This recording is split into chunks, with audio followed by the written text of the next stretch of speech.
bismillaahir rahmaanir rahiim kulanti wacanda wadayaal halkan waa caasimada TV qodobada wararkeena ugu waaweyn xilligan waxa kamid ah saraakiil lagu tuhmayo weerarkii lagu qaaday xafiiska ra'iisul wasaaraha xilgaarsiinta oo loo yeeray iyo sir culus oo ay heleen gudiga wada baarista abaabulka banaanbax weyn oo lagu taageerayo madaxweyne Farmaajo oo ka socda magaalada Muqdisho iyadoo la filayo in maanta uu ka dhaco caasimada haddaba madaxda ka qaybgalaysa banaanbaxaasi iyo warar ku saabsan ayaan idin hayaa iyo sidoo kale waxaad warkeena ku daawan doontaan xogta shirka golaha wadatashiga qaran ee ka socda magaalada Muqdisho iyo madaxweynayaasha Galmudug iyo Koonfur Galbeed oo diiday laba qodob oo ay adag tahay in heshiis laga gaaro wararkii ugu dambeeyay shirka golaha wadatashiga qaran ayaan idin hayaa qodobadaasi oo dhan ayaan ku faahfaahin doonaa wararkeena fadlan daawade haddaad nagu cusub tahay subscribe saar YouTube-keena kadibna fura gambaleelka sidoo kale la garay muuqaalka si uu dad badan u gaaro u diyaar garoow faahfaahinta qodobadaasi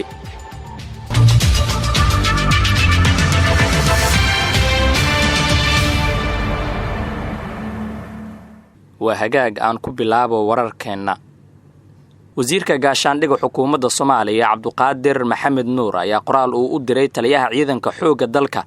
General Odoba Yusuf Raage waxa uu kaga dalbaday in loo yeero ilaa 5 sarkaal ciidan oo lagu tuhmayo dhacdadii 27 December ee ahaa isku daygii la damacsanaa in lagu la wareego xafiiska ra'iisul wasaaraha xilgaarsiinta saraakiishan ayaa waxa ku jira taliyaha guutada 77 iyo abaanduulaha guutada ee Koofiya Casta ilaalada madaxtooyada gudiga baaritaanka ayaa waday su'aalo weydiin iyo xog aruurin la xiriirta qaabkii ay wax u dhaceen iyo cid soo agaasintay taliyaha ciidanka xoogga dalka ayaa laga codsaday in saraakiishan maalinta Sabtida ah oo taariikhdu ay tahay 8 January saacaduna ay tahay 10 barqanimo ay yimaadaan xafiiska wasiir dowlaha xafiiska ra'iisul wasaaraha si ay ula kulmaan gudiga baaritaanka uu magacaabay Roble magacyada saraakiisha loo yeeray ayaa waxay kala yihiin gaashaanle sare Xasan Aadan Dhicis oo ah taliyaha guutada 77 gaashaanle Shaafici Nuur Axmed abaanduulaha guutada 77 gaashaanle dhexe Cabdi Yaasiin Cali Kooshin taliyaha ururka 6aad ee guutada 77 gaashaanle Xasan Duwane Cumar abaanduulaha ururka 6aad iyo laba xidigle Muuse Maxamed Cadow taliyaha koox horinta gurmad ururka 6aad dhammaan saraakiishan loo yeeray ayaa waxa la weydiin doonaa su'aalo ku saabsan qaabka uu u dhacay afgambigii la sheegay in lagu la wareegay xafiiska Maxamed Xuseen Roble wixii ku soo kordha baarista ay wadaan gudigan halkan ayaad kala socon doontaan insha Allah qaybaha hore ee wararkeena ayaa daawanaysaan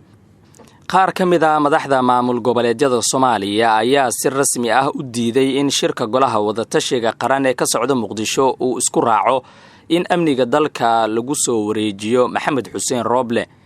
sidaan xog ku helnay Maxamed Xuseen Roble oo ay gadaal ka riixayaan golaha midowga murashaxiinta ayaa si aad ah u doonaya in shirka uu isku raaco qodobkan haddii aanay taasi dhicinna aanay dalka doorasho hufan ka dhici karin qoraal ay talaadadii soo saareen mucaaradka waxa ku jiray laba qodob oo la xiriira amniga kaasi oo ay ku dalbanayeen in Maxamed Xuseen Roble iyo golihiisa wasiirada ay la wareegaan amniga dalka taasi oo dastuurka ku meel gaarka ah ee dalka aan meel uga jirin si kastaba madaxweynayaasha maamul goboleedyada Koonfur Galbeed iyo Galmudug Axmed Cabdi Kaari Qorqoor iyo Cabdicasiis Laftagareen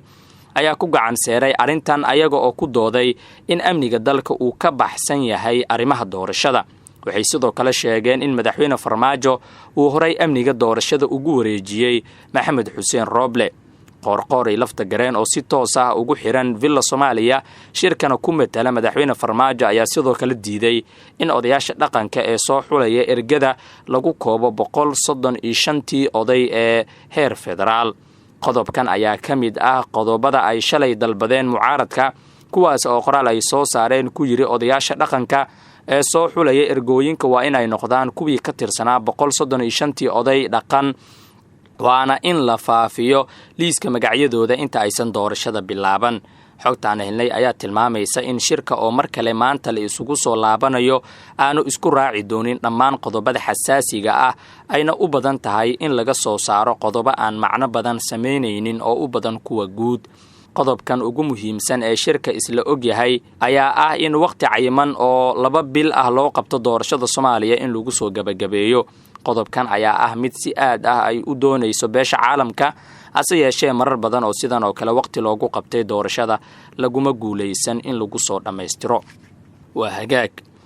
magaalada Muqdisho waxaa ka socda abaabulka banaanbax lagu taageerayo madaxweynaha Soomaaliya Maxamed Cabdullaahi Farmaajo. banaanbaxa waxaa abaabulaya xubno ka tirsan maamulka gobolka Banaadir wuxuuna ka socdaa degmooyinka kala duwan ee gobolka Banaadir iyadoo dadkaasi hoose loogu qancinayo inay ka soo qayb galaan banaanbaxa. banaanbaxa waxaa abaabulaya xubno ka tirsan maamulka gobolka Banaadir iyadoo qabanqaabadii ugu dambeysay ee banaanbaxaasi uu ka socdo degmooyinka Muqdisho. xogtaan helayno waxay tilmaamaysaa in gudoomiye ku-xigeenka dhinaca amniga ee maamulka gobolka Banaadir Cali Yare uu si gaar ah gacan weyn uga geysanayo abaabulka banaanbaxa la doonayo in lagu taageero madaxweyne Farmaajo. taageerada Farmaajo ka soo banaanbaxa ayaa sidoo kale la doonayaa in lagu cambaareeyo beesha caalamka looguna sheego inay faraha kala baxdo arrimaha Soomaaliya. abaabulka banaanbaxan ayaa ku soo aadaya iyadoo uu Muqdisho ka socdo shirka golaha wadatashiga qaran ee Maxamed Xuseen Rooble iyo madaxda maamul goboleedyada u dhaxeeya waxaana madaxdu ay ka doodayaan arrimaha doorashooyinka iyo qodobo kale.